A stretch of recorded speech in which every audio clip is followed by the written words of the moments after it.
We use them to get to the places we want to photograph. Sometimes we use them as supporting characters in our images as a way of leading the viewer's eye through to our main subject. Today I want to make them the stars of the show. Today is all about roads, tracks and paths. I hope you'll enjoy the video. If you do and you're new here, don't forget to hit subscribe before you go.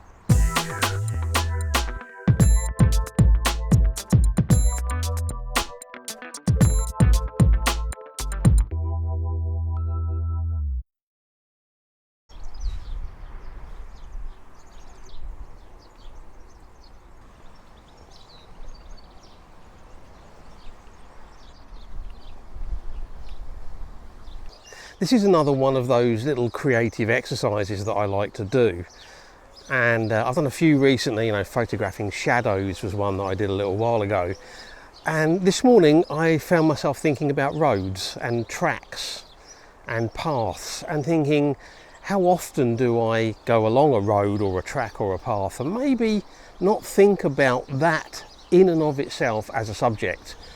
And it got me wondering, could I do something where I made the road or the track or the path the star of the image rather than being a supporting character? Because we quite often use them to, kind of lead the viewer's eye into the scene, but maybe not having it leading to a subject and having other things in the scene as supporting characters for the road or the track or the path.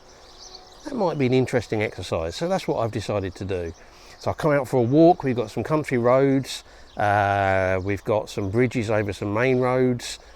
We've got some tracks and some paths. And I'm going to see what I can come up with for, however many images I manage to get. If I can get one, that's great. If I can get multiple images, that's even better.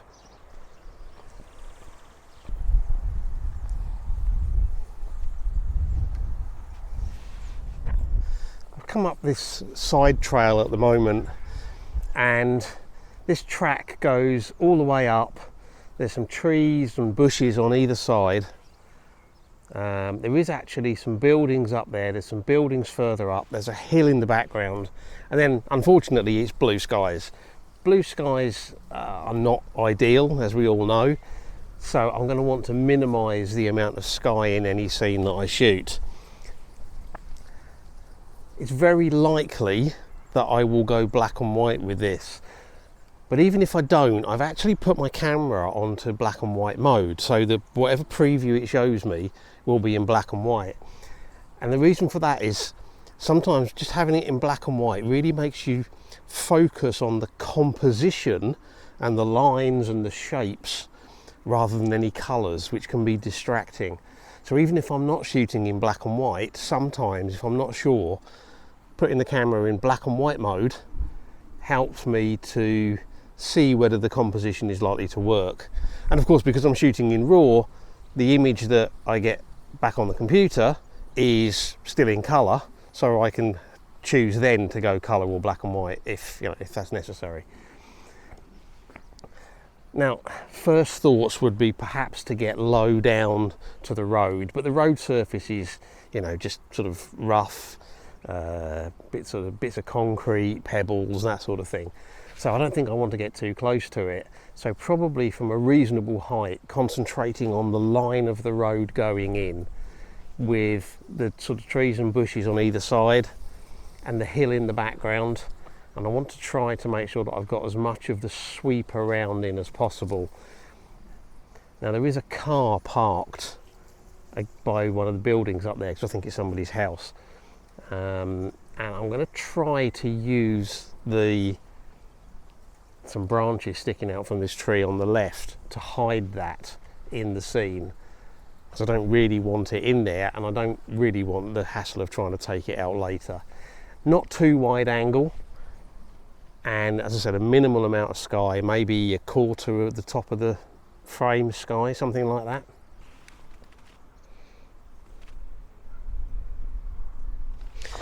I don't want to get too high up, because I kind of want this bush over on the right hand side to be a little bit higher in the frame than it would be if I've got the camera up here, but I don't want to be too low down because I don't want too much emphasis on the road surface itself. So I'm at about 22 mil.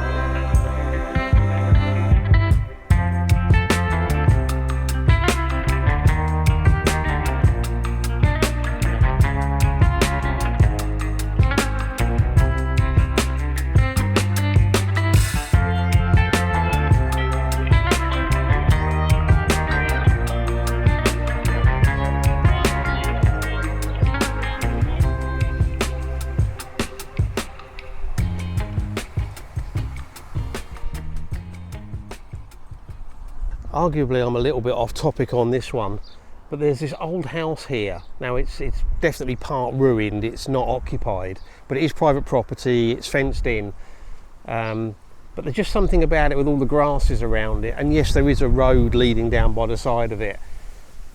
I've come down a bit lower because what I didn't want, behind it there's actually mountains, and I think it's necessary to either have the mountains visible completely or hidden. You don't just want the top sticking over the roof because it will look bad. So this way I've managed to get the mountains out of the way completely. The road that goes past it unfortunately goes off around to the right, so it kind of takes it out of the scene. It's going to be a black and white.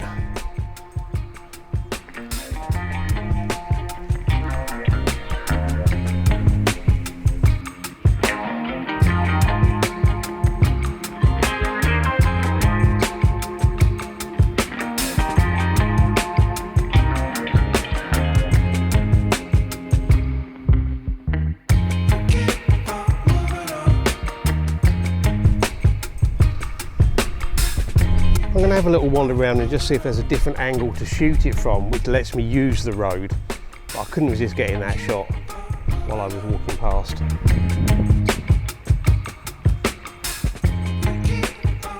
Might have an option to shoot it from this side.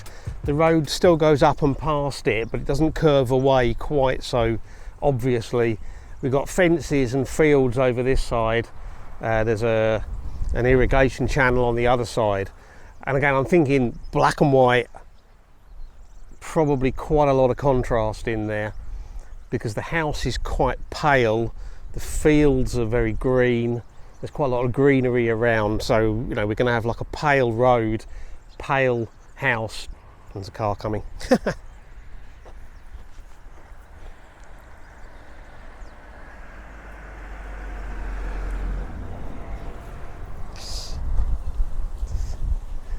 One of the challenges of photographing roads.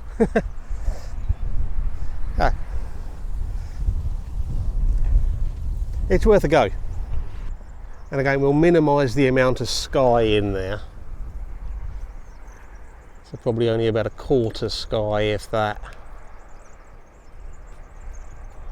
Vertical composition, wide angle. Fit in a little wheel for the irrigation channels on the right hand side as well. Just adds a little bit of extra interest in there.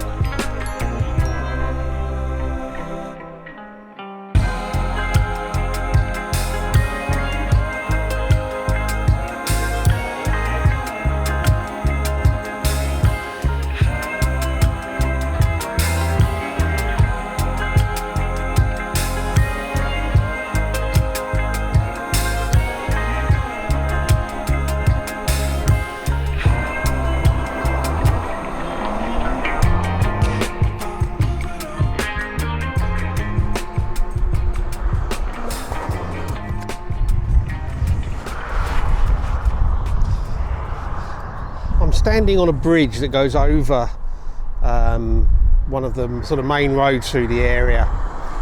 It's not a motorway, just a single carriageway road, but either side of it there's also another sort of small sort of pedestrian or small vehicle access road. There's fields either side, there's some old buildings, and then over in the background there's some mountains. So kind of almost directly at the end of the road there's a lower mountain, and just to the right there's what I believe is the Sierra Orihuela. And I'm kind of wondering whether to do a shot here, the road curving around and the mountains in the background. So compositionally, what I want to try to do is get the road coming in and then kind of curving around towards the mountains in the background.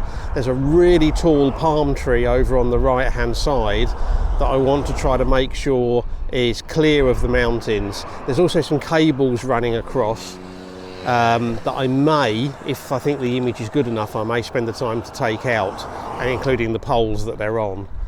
I'm actually going to shoot this on high speed continuous so that potentially the images will be pretty closely aligned, and if I wanted to, I could take out the cars fairly easily if that's what I decide I want to do.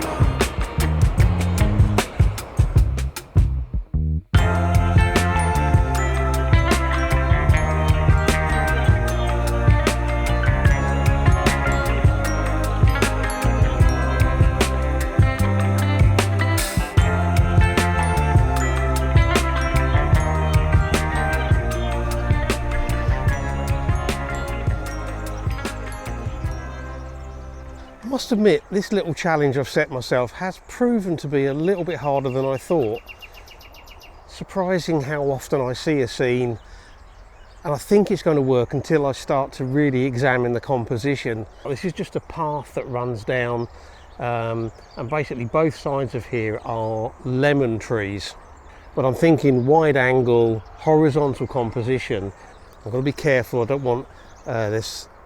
If I get too close to the foreground bushes, they're going to really dominate the top of the frame, which I don't want.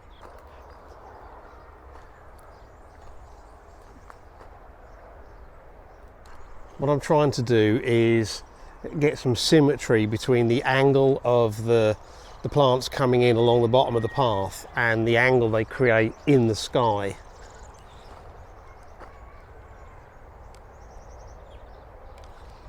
Probably about 14 mil, something like that.